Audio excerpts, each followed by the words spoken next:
शीतला अष्टमी की कथा।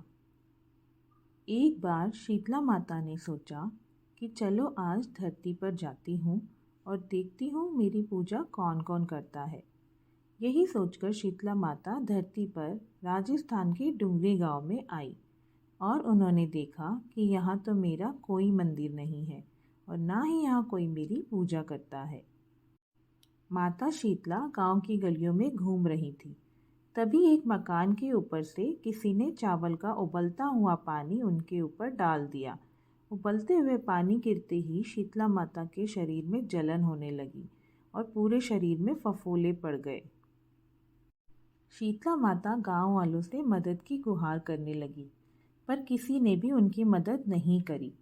लेकिन उसी गांव में एक कुम्हारन रहती थी जो अपने घर के बाहर बैठी हुई थी, और जब उसने देखा कि बूढ़ी माई के शरीर में जलन हो रही है, वो पूरी तरह से जल गई हैं, तब उन्होंने उनके ऊपर ठंडा पानी डाला।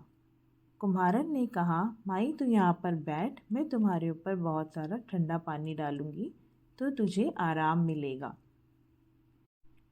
कुम्हारन ने बूढ़ी माई के ऊपर बहुत सारा ठंडा पानी डाला और बोली कि मेरे घर में रात की बनी हुई रबड़ी रखी है और थोड़ा सा दही भी है, तो दही रबड़ी खा ले।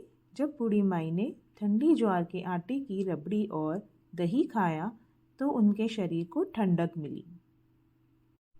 फिर बूढ़ी माई ने कुम्हारन से कहा कि मेरे सर में जुएं हो गई हैं, तो इन्हें निकाल दे। जब कुम्हारन माई के सर से जुएं निकालने लगी तो उसने देखा कि उनके सर पर तीसरी आँख है और वो घबरा गई और घबराकर भागने लगी। तभी माता रानी अपने असली रूप में आ गई और उन्होंने कहा कि तू मुझसे डर मत, मैं कोई भूत प्रेत नहीं हूँ, मैं माता शीतला हूँ। माता शीतला के दर्शन कर कुम्हारन सोचने लगी कि अब मैं गरीब इन माता को कहाँ बिठाऊं। तब माता बोली, हे बेटी, तुम किस सोच में पड़ गई। तब उस कुम्हारन ने हाथ जोड़कर आंखों में आंसू भरकर कहा, हे माँ, मेरे घर में चारों तरफ दरिद्रता बिखरी हुई है, मैं आपको कहाँ बिठाऊं। मेरे घर में ना तो चौकी है ना ही बैठने का आसन। तब शीतला माता प्रसन्न होकर उस कुम्हारन के घर पर खड़े हुए गधे पर बैठ गई। एक हाथ में झाड़ू और दूसरे हाथ में डलिया लेकर उस कुम्हारन के घर की दरिद्रता को झाड़कर डलिया में भरकर फेंक दिया और उस कुम्हारन से कहा, हे बेटी, मैं तेरी सच्ची भक्ति से प्रसन्न हूँ, अब तुझे जो भी चाहिए मुझसे वरदान मांग ले। तब कुम्हारन ने कहा, हे माता, मेरी इच्छा है आप इस डुंगरी गांव में स्थापित होकर यहीं निवास करें और जिस प्रकार आपने मेरे घर की दरिद्रता को दूर किया, ऐसे ही यहाँ पे रहने वाले आपके सभी भक्तों की दरिद्रता को भी दूर करें। अष्टमी के दिन आपको ठंडा जल, दही व बासी ठंडा भोजन चढ़ाएं।